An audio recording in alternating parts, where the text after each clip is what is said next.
இவங்க பேஜ்ல இருந்து நான் ஒரு சாரி ஆர்டர் பண்ணியிருந்தேன். ஸ்ரீ பொன்னிங்க பூட்டிக் சொல்லிட்டு. உண்மையாவே ப்ராடக்ட் வந்து சாரி வந்து எனக்கு டெலிவரி ஆயிடுச்சு.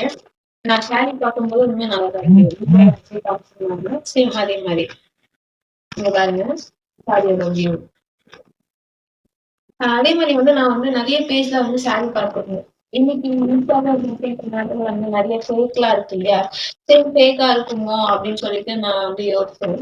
ஆனா, எனக்கு இவங்க பேஜ் பார்க்கும்போது எனக்கு அப்படி தெரியல. நெறைய பேஜ்ல வந்து இன்னைக்கு நெறைய ஃபேக் ரிவ்யூ, ஃபேக்கா நெறைய விஷயத்த ப்ராடக்ட்ட சேல் பண்றேன்னு சொல்லிட்டு, பீப்பிள் கிட்ட வந்து மணிய வந்து ஏமாத்தி வாங்குறாங்க இல்லையா?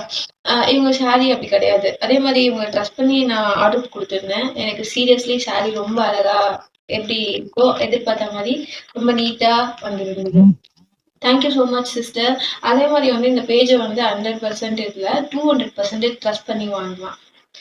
சிஸ்டர் உங்க பேஜ்ல வந்து எனக்கு புடிச்ச மாரி திரும்பவும் சாரி போட்டிருந்தீங்கன்னா, டெஃபினெட்லி நான் யோசிக்காம நான் உங்ககிட்ட பர்ச்சேஸ் பண்ணுவேன்.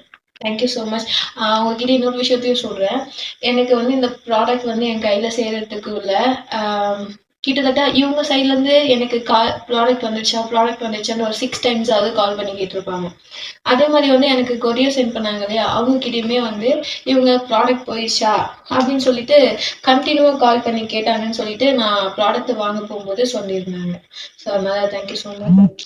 ப்ராடக்ட் வந்துச்சு. நல்ல குவாலிட்டியான ஒரு சாரி எனக்கு சென்ட் பண்ணதுக்காக ரொம்ப நன்றி.